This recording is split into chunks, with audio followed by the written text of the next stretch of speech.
무당과 화경이라는 어떤 주제를 갖고 제가 이런 부분을 갈 때 저는 일반적으로 이렇게 도사출력에 가깝다. 결국 마지막에는 똑같은 길을 가더라도 저는 이제 제가 가는 길 속에는 관세음보살님의 어떤 줄력이 가장 크다고 보는 거고, 큰 차이보다는 영역상에서 어떤 갈림길의 차이로서 다른 길을 가고 있다고 보는 거죠.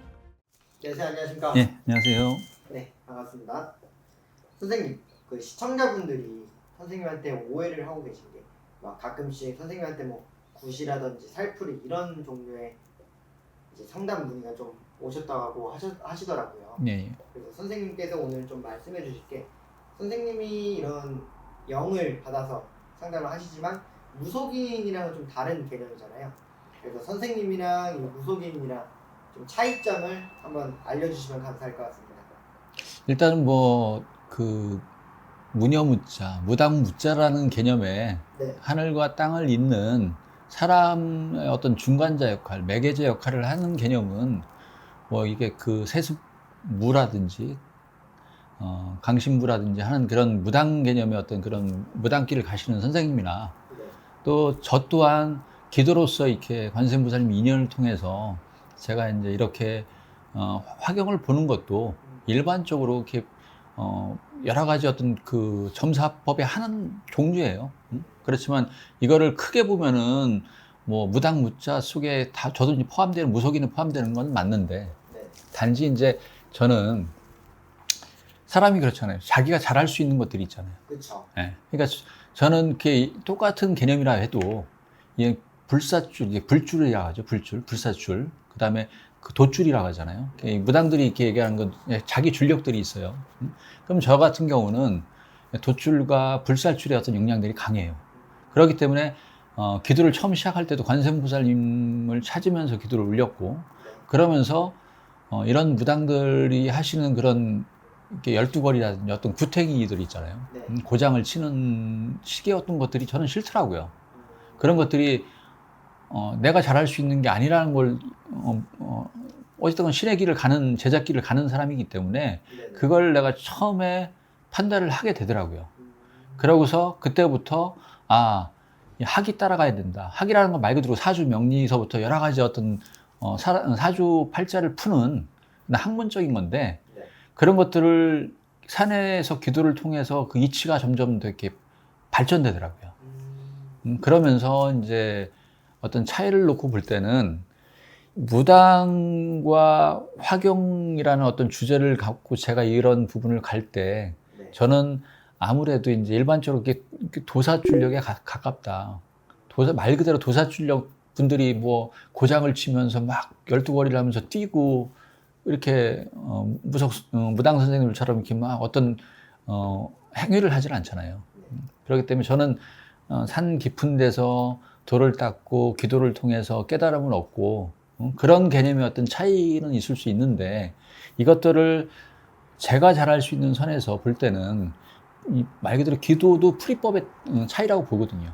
그분들은 그렇게 구탱이를 해서 어떤 신과의 어떤 그런 영적인 어떤 교류를 통해 가지고 신이 주시는 어떤 그런 공수를 받고 내려받는 그런 부분 안에서 뭔가를 이렇게 남들한테 공수를 통해서 전달을 하지만은, 그러기 위해서 어떤 기도법으로 인해서 어떤 소원 성취를 이뤄준다 하면은, 저는 말 그대로 관세음보살님과 제가 기도로서 그냥 순수하게 어떤 영적인 능력을 발휘해서 그런 기도로서 뭔가를 얻어내고, 그러면서 이제 학적인 어떤 뚜렷함이 있어야만이 저는 이제 상담을 하는 스타일이거든요. 네. 그렇기 때문에 엄연히 보면은 무속적으로 가는 길은 비슷하다 볼 수 있지만은 그 갈림길에서 저는 제 나름대로의 어떤 그런 도사출력에 가까운 그 길을 가고 있는 거고, 다른 분들은 일반적으로 행해지는 그런 강신무라고 하죠. 강신무라 하듯이 그렇게 뭐 박수 무당도 계시고, 남자 선생님들은 그 안에 이제 그 중에 이제 저도 법사층을 보지만은 무당 선생님 중에서 법사로서 이제 어떤 그런 것들을 똑같이 구탱이를 하시는 분들이 있는데, 방향성의 차이라고 봐요.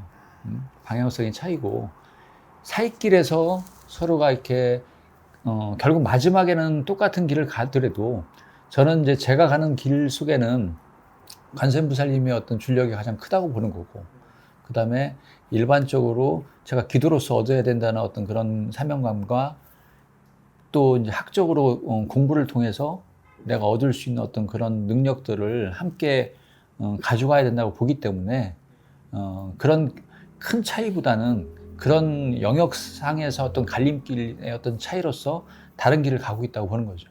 선생님은 그러면 뭐 굿이라든지 살풀이 대신에 기도를 통해서 성부를 볼 수 있게끔. 그렇죠. 저도 뭐 제가 뭐 신의 어떤 신이 아닌 이상 100%는 있을 수 없지만은 그런 간절함이 있을 때는 기도로서 모든 부분이 이제 관세음보살님의 기도로서 이제 성부를 얻기 위한 어떤 그 기도를 올려드리고, 아니면은 제가 이제 기도터도 마찬가지예요. 기도도 저한테 잘 맞는 곳이 있거든요. 성부를 볼 수 있는 그런 좋은 기도터가 있는 거고, 예를 들어 가지고 4대 관음성지라고 하죠. 관세음보살이 어떤 성스러운 어떤 기운들이 이렇게 머물고 계시다는 그런 4대 성지라고 하는데, 예를 들어 가지고 제가 낙산사의 홍련암이라든지 강화도 보문사라든지 또 이제 지금 보리암, 남해 보리암이라든지 또 여수 향일암이라든지 다 이제 해수관세음보살님의 어떤 4대 성지인데, 그런 부분 안에서 제가 볼 때 낙산사하고 저 인연이 그렇게 강하지 않더라고요. 아 그래요? 예, 보문사도 그게 어떤 성불 인연이 그렇게 강하지 않고, 그렇기 때문에 4대 성지라 해도 저한테 가장 큰 성불을 주신 분은 남해 보리암과 이제 여수 향일암이거든요. 그렇듯이 자기한테 어떤 좋은 기도토라고 해도 맞는 데가 있어요. 근데 그거를 저처럼 이제 업으로서 이게 계속 기도를 찾아다니면서 이렇게 많은 기도를 하는 사람이라면 그걸 쉽게 깨달을 수 있지만은, 네.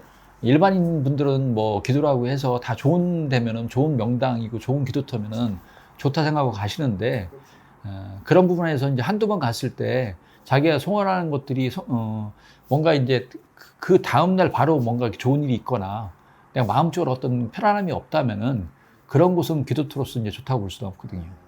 그렇기 때문에 말 그대로 제가 이제 굿과 이런 살풀이 같은 어떤 그런 행위들을 하지 않는 거는, 그렇게 행위를 하지 않더라도 제가 가질 수 있는 어떤 능력치를, 저는 그런 행위보다는 그냥 조용히 기도로서 관세음보살님과 제 어떤 가지고 있는 어떤 그런 기도의 어떤 능력으로서 성부를 볼 수 있게끔 간절함을 전달하고 그런 부분에서 기도를 올려드리는 그런 능력을 저는 부여받았기 때문에 제가 잘할 수 있는 그런 능력치만큼만 하고 있거든요. 그렇기 때문에 뭐 저를 똑같은 무속인 취급을 할 수도 있겠지만은 네. 색깔의 차이는 분명히 있다는 거죠. 알겠습니다. 오늘도 말씀 나눠주셔서 감사드립니다, 선생님. 네, 고맙습니다.